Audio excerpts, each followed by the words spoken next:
You're listening to Beyond the Sermon, the podcast of First Methodist Church in Collingswood, New Jersey. On our podcast, the goal is not just to share our sermons, but to go beyond the sermon and talk about what we're learning and what God is doing in us and in our community. The sermon you're about to listen to comes from our Fall 2024 series, Jesus, Lord of All, Miracles as Discipleship in the Gospel of Mark. In this series, we're talking about how Jesus used miracles to not only bring people to faith in him, but also to grow them in their faith and understanding of who he is.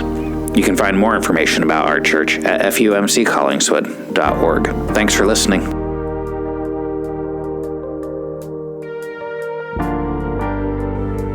And this morning we are starting in on a new series for the month of November.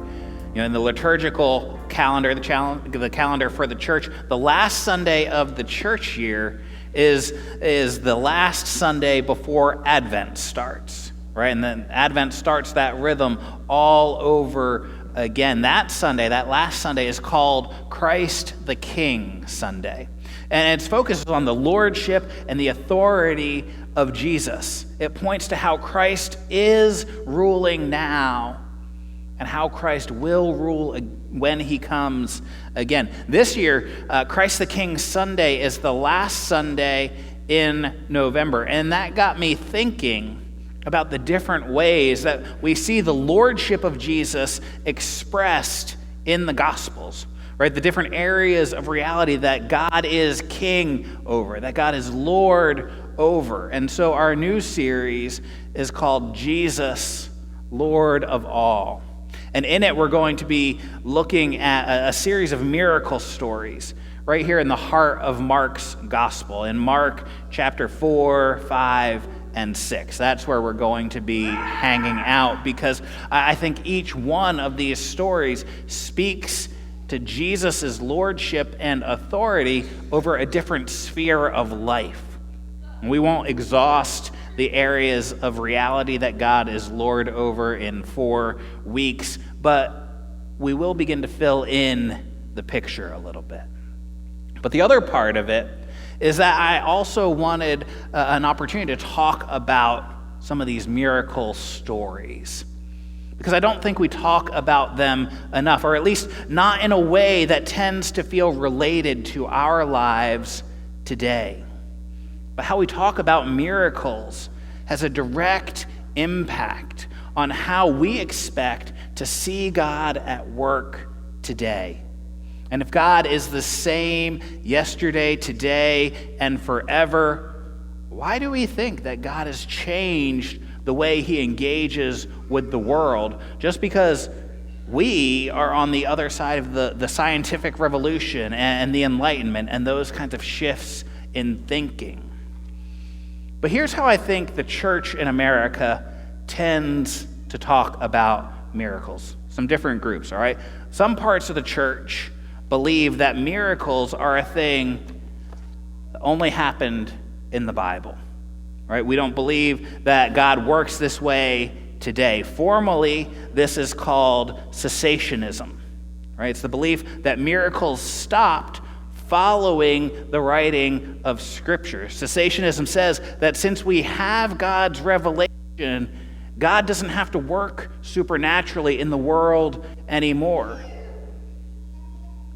Now, I don't know that a lot of us would actually say those words out loud. We might not hold to a formal cessationism, but a lot of times we operate as practical cessationists. Right? We might say, oh yeah, God still does miracles, but we don't live like that's true. So that's one part of the church. Other parts of the church believe that miracles are things that God only uses to bring people to faith. Right? So maybe miracles still happen in places with missionaries working with unreached people groups, but not too much here in the U.S., where most people have already heard about Jesus. However, I don't think you have to look too hard at the trends to argue that the church in the West, in Europe and North America, is increasingly in a post-Christian context. And I wonder how that should change the way we think about our expectations of the way God works. When we were at the New Room Conference this year, we had opportunity to hear from several stories from Europe. They zoomed in some leaders from there, some pastors, and we had a little Zoom conversation with them. And now Europe tends to be a bit ahead of the U.S. in their post-Christian slide. But we heard stories of people who knew nothing about Jesus, people who had never been to a church. We heard stories about them having dreams, about having these encounters with Jesus that led them to start asking questions, and it led them to seek out a church, and it led to them coming to faith. It still happens. A third portion of the church sees everything as a miracle. Right? So if you're driving through the grocery store parking lot and you're having trouble finding a spot, and you offer up a little prayer, and then you see somebody pulls out and you pull in, you're like, oh, thanks God for directly intervening on my behalf to get me a parking spot. Or if someone loses a job, it's because God was sparing them from something that was going to happen, or because God had something better for them in store, but they weren't willing to leave that job to get the other job to make things happen. And I'm not denying that God works in these ways at times. But I think many times some of these things are just life happening, right? People making choices, whether that's us or other people. And if we over-attribute things to God's working, I think what we end up doing is actually trivializing the miraculous. Right? If everything is a miracle, is anything really a miracle? But there's another group within the church, even the church here in the West, and that part of the church expects miracles to happen. They expect that the God who acted in miraculous ways in the past is still the God who acts in miraculous ways today. And so they look for miracles. They pray for miracles. They give thanks to God when He works through miracles and when He works through the normal means of the world. And this morning, I think there are some ways that we should think about miracles. Those are all kind of things that we could, but here's how I think we should think about miracles. Miracles are things that God does, right? He hasn't changed. The God who worked miracles in the past is still the God who works miracles. Secondly, miracles are things that God uses to deepen our faith. That can be initially to lead people to Jesus, but it can also be part of our discipleship, to grow us, to grow our faith. And third, miracles are things that God uses to deepen our understanding of who He is, of His authority, His divinity, His power in the world, His desire for the world. So as we look at each of these stories, we're going to see another aspect of the world that Jesus is Lord over, and areas that Jesus wants to be Lord over in our lives. I think sometimes we're afraid of what that could mean. Right? Because if we're going to accept that, if we're going to actually live like God can do these miraculous things today, it means we have to give up some control in our lives. Or maybe the reality is we have to acknowledge that we don't really have as much control as we thought we did. And that could be a scary thing to realize. That we aren't able to control and direct our lives or the lives of those we love. That brings us to our story this morning. As we look at this story that Jeremy read for us this morning, Jesus is there on the shore of Lake Galilee, or near the shore of Lake Galilee. He's been preaching by the lakeshore all day, sharing parables with the crowds, like the parable of the sower and the parable of the mustard seed, taking these common activities and common items and filling them with spiritual meaning, making spiritual connections for the people. And according to Mark, this is the day when the crowds were pressing in so close to Jesus. They so wanted to hear his teaching. They so wanted to be close to him. They had heard him teaching. They had seen some of the miracles that he did, and they just wanted to be close to Jesus. But Jesus had some things he wanted to teach them, and so he gets into a boat right there by the shore of the Sea of Galilee, and they push back just a little bit from the edge, and Jesus stays there in the boat, and he preaches to the crowd of people who have gathered there around him. And when evening came, Jesus was tired, right? And I get that. I know pastors only preach, they only work one day a week, but by the time we get to the end of preaching a couple sermons, at least for me, I'm ready for a Sunday afternoon nap. You guys get your nap here, I have to go home afterwards, right? Jesus has been preaching all day long, and he's tired. He says to the disciples, let's go across to the other side of the lake. There was something in his heart he wanted to do there. And so since they were already there in the boat with Jesus, they took him as he was. They started across the lake. And as they're traveling across the lake, this huge storm comes up.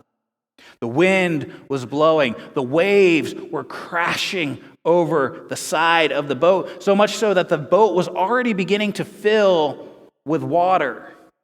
I don't know if you've ever been out on a boat when the waves get rocky.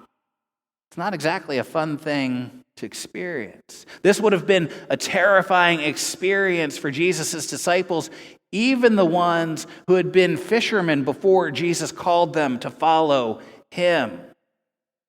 And somehow, through all of this, through the wind, through the waves, through the splashing and the crashing, Jesus is in the back of the boat, sleeping. He's taking that nap. And the disciples, they're freaking out, right? They're afraid for their lives, and Jesus is sleeping. So the disciples, Mark doesn't really tell us who it was, but it kind of sounds like something Peter would do and say. The disciples go and wake Jesus up, and they don't ask him to do something about the storm. They don't want to say their last goodbyes to Jesus. They're not just trying to make sure that Jesus is awake and knows what's going on when he dies. They wake Jesus up and they say, "Teacher, don't you care if we drown? Don't you care?" In the face of this life and death situation, the disciples who had seen Jesus cast out demons, the disciples who had seen Jesus heal not just one or two people, but many people, including a man who was completely paralyzed and another who had leprosy and couldn't be part of society. Despite all of that, it doesn't actually seem like the disciples thought that Jesus could do anything about their situation. Or worse than being unable to do something, they thought he didn't care enough to do something about their situation, even if he could. Don't you care? They asked him. And friends, I think if we're really honest, that same concern underlies many of the questions that we bring to Jesus. Right? It's a bit of a twofold issue. On the one hand, there's the issue of whether or not I believe that Jesus could do something about my situation. But then there's also the issue of whether I believe that Jesus would do something about my situation. Is he able and is he willing?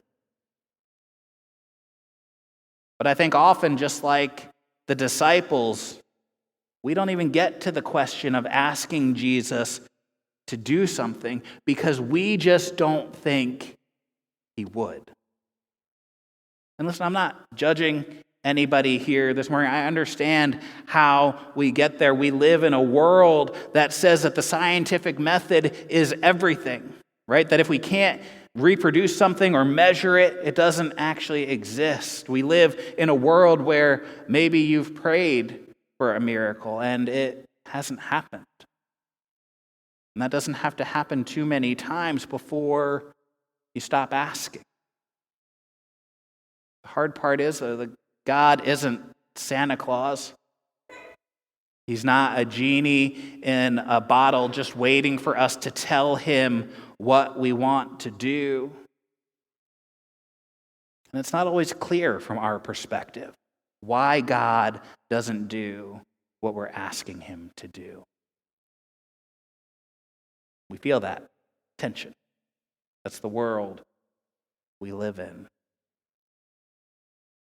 Back to the boat.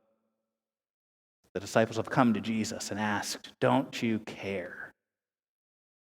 So Jesus wakes up and he stands up and he speaks to the wind and the waves. And Mark doesn't record Jesus saying anything to the disciples at this point, right? He doesn't explain what he's about to do or the why behind what he's doing. This isn't an object lesson he's trying to teach them. He stands up and he says to the wind and the waves, "Quiet, be still." And they obey him. Right? They obey him. The wind dies down. The waves stop crashing. The sea is still. And it's then that Jesus turns his attention to his disciples. These disciples who were the ones who had seen Jesus' care and compassion on full exhibit for the many that he healed and delivered. These ones who doubted whether or not Jesus cared for them. Jesus says to them, "Why are you so afraid?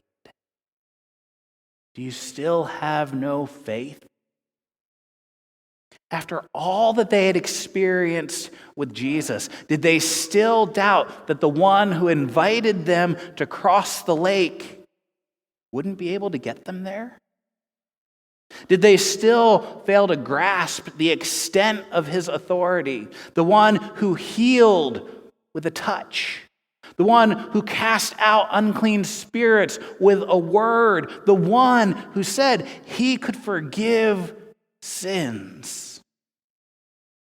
Could he not do something about the storm they faced?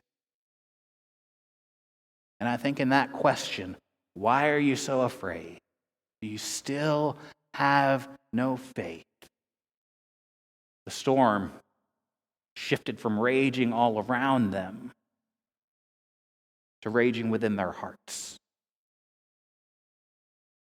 They looked around at one another. The sea is still, the wind has stopped blowing. You can almost imagine the sail there just kind of hanging limply. And these disciples, they look around at one another and they are terrified. They're still terrified. And they said to one another, "Who is this guy that even the wind and the waves obey him. All that they had experienced, and they still didn't understand who Jesus was. Friends, I don't think we're so different from the disciples this morning. We've been walking with Jesus for however long. Some of us a lifetime, some of us maybe just weeks or months. We've walked with Jesus for however long, and we still miss him. We don't know him the way he wants us to know him. We may be able to point to times where we've seen God act for someone else. We may have learned a whole lot about God through our study of Scripture. We may bring our list of prayer requests to God faithfully day by day, but we don't know him. We don't understand his heart. We don't understand his will, and we don't understand the power he has to accomplish those things in this world. Too often we live as those practical cessationists, believing that these stories about the miracles of God, they've got something to teach us for today, but not believing that he can do anything for us. Not believing that he can do those things for us today. But if Jesus is Lord over creation, do you know what that includes? It includes everything, right? There's God and there's creation. And everything that isn't God was something that God created. He's Lord over creation. He's able to do so much more than we can even ask or imagine. But he's also invited us into that work. Right? I believe God has also delegated a lot of that authority to humanity. If you've got your Bibles, turn to Genesis chapter 1. I didn't get it up on the screen in time this morning, but Genesis chapter 1, beginning in verse 26. Then God said, "Let us make mankind in our image, in our likeness, so that they may rule over the fish in the sea and the birds in the sky, over the livestock and all the wild animals, and over all the creatures that move along the ground." So God created mankind in his own image. In the image of God, he created them, male and female, he created them. God blessed them and said to them, "Be fruitful and increase in number, fill the earth and subdue it, rule over the fish in the sea and the birds in the sky and every living creature that moves on the ground." Since the very beginning, since the Garden of Eden, God has been looking for people, for men and women, to partner with him, to extend God's rule and reign over creation. This is why we were created. This is why God formed us and shaped us and put us here in this earth. God is looking for people to know him, to walk with him, people who will exercise his authority over creation, who will take that mustard seed of faith that Jesus had been teaching about that day and allow him to grow it into something that benefits the world. I wonder, this is purely conjecture. I usually save this stuff for the podcast. But I wonder if part of the reason Jesus stayed asleep in the back of that boat that evening, was that he was waiting for his disciples to do something. He was waiting for his disciples to do something about that storm. Earlier in Mark, we could read where it says that Jesus called the disciples. He chose certain ones of them to be with him so that he could send them out to preach and with authority over unclean spirits. But they missed him. They missed who he was. They missed what he was about. And so my question for us this morning is, do you know Jesus? Do you know Jesus? Or do you just know about him? He wants you to know him as deeply as he knows you. And I believe he's here this morning. I believe he wants to meet with us. And we've got a choice to make about whether we're ready to meet with him. Whether we're willing to let go of what we think about life, the control we think we have, and we're ready to say, Jesus, I see you. I know you. I want to know you more. And I'm ready to surrender to you. Got a choice about whether we're going to walk out of this sanctuary this morning saying, who is this?